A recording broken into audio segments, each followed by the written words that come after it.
Hi, my name is Rebecca.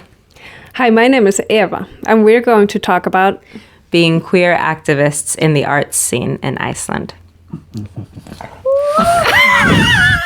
Hello, my name is Oliver and I'm a trans guy who make videos about LGBTQIA+ people where they get to talk about anything that they want that somehow relates to them being queer. In July, I spent a week in Iceland, and apart from visiting like thousands of waterfalls, I was also fortunate enough to sit down with some local queers. My name is Rebecca Hidalgo. I'm also known as Ondina, and my pronouns are she, her. I'm a performer, I'm an artist, an activist, and I've been living in Iceland for a little bit over 5.5 years now, and I'm originally from Brooklyn, New York. And I'm Eva Yggdrasil. Wow, I couldn't even pronounce my name myself. Eva Yggdrasil. I go by she, they. I would say just I'm performing live, because like I'm 42 now and I've performed 42 pretty okay years. And this is Zoe. Zoe, would you like to introduce yourself? I met up with them to talk about their project, R.E.C Arts. Besides being married, we are wives. We run an artist-activist collective together called R.E.C Arts Reyjkavik, and we're 2 of the 3 founders. Yeah, we're an artist-activist collective, and we've been running officially since January of 2022, but we started around November, December of 2021. And we basically are uplifting minority voices in Iceland through the arts and education. And this means all minorities, so that includes queer folks, people of color, immigrants, refugees, disabled folks, sex workers. So why is it important to work with an intersectional perspective? I mean, it's very important because intersectionality is something that combines us in a way. Like it's like if you're talking about a lot of highways and nothing is connecting them, like where are we all going? So intersectionality means that we are ticking every box of human nature, of making everybody feel welcome. So that's how I see it. Yeah, and it's the textbook definition is about like taking into consideration all of the aspects about somebody's identity and personhood, sociologically, economically, what have you, that may factor into oppression, systemic oppression or social oppression of them. It's important that we, not just as institutions, but day to day as humans, understand that about the people around us. Like, especially when it comes to our close people, our friends who may be super different from us, or maybe we don't see them as super different from us. The whole like, oh, I don't see color, or like, I don't care that you're queer. It's like, okay, you can't say that you don't care that I'm queer. That's an important part of who I am.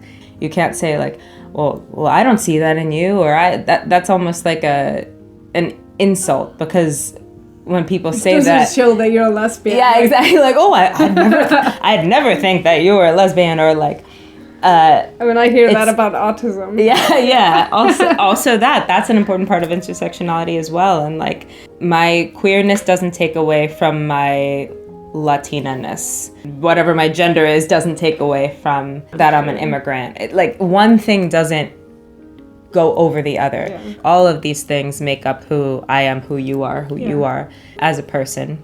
Another thing they do is hosting workshops. We basically host these open workshops.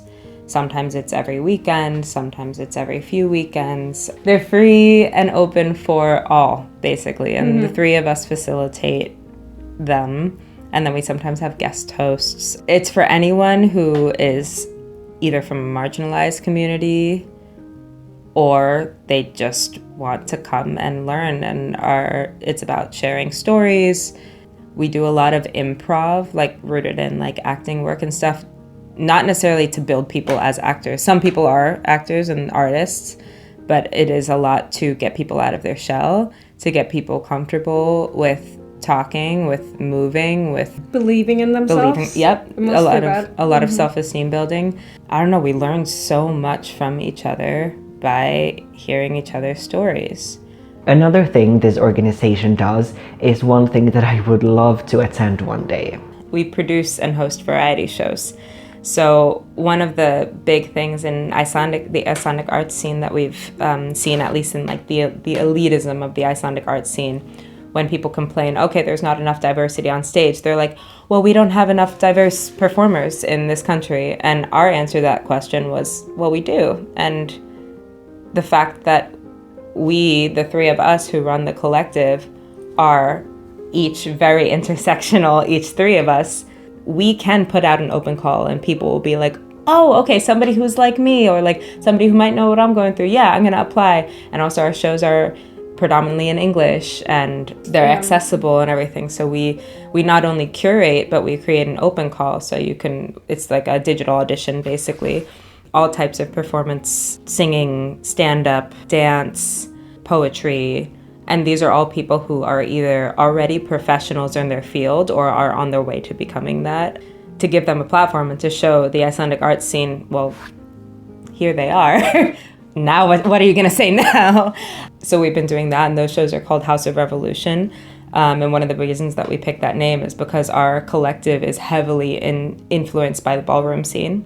Ballroom is a huge, huge part of queer history. And the core of ballroom is building that platform and being sure in your own skin and practicing kind of your self-esteem to be able to go out in society, and that's the beauty of it. Exactly. And it's not only ballroom was started by people who are intersecting multiple identities, queer, Latino, Black, trans, all of those things, and that plus more is what our collective has become. So we pay a lot of homage to the ballroom scene. They quite often meet people who think that they are negative because they are activists. There are always some that call activism negativity.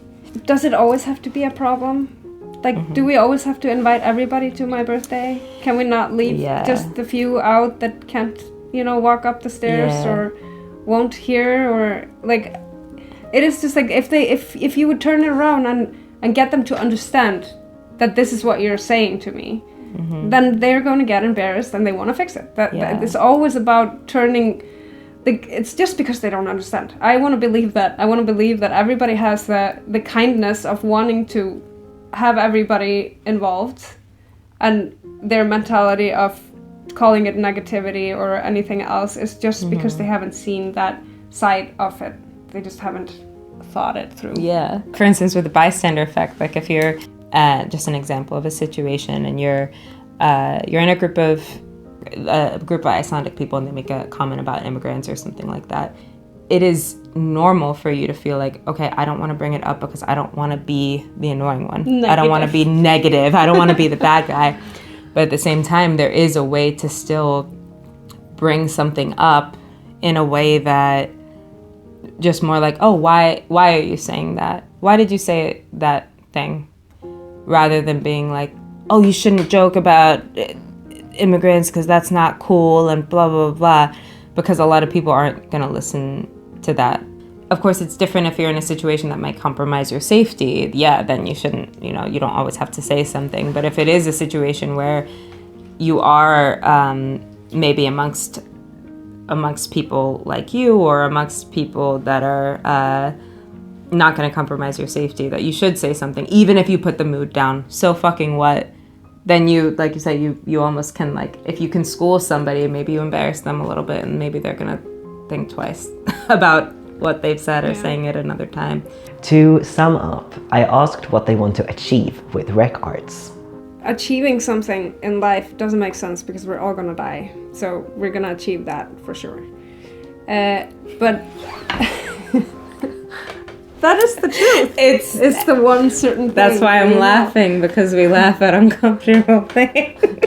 Yeah, but like achieving a life that you actually you're proud to go to sleep every night because you did something that felt good to you, but also enjoying and having fun, because you cannot just be giving from you and never getting anything, because the community is about giving and receiving. But if you only end up with people that only receive, then you're gonna feel a little bit drained, and that's why we always have to feel this medium thing. But I would love to see the communities growing like this and seeing the true nature of emotions, that we would actually be understanding our emotions, and then we're communicating and trying to understand the next person, not assuming, oh, this is what they meant. Like, let's rather try to ask better and try to, like, even though you like this ice cream, it doesn't mean that everybody else likes it.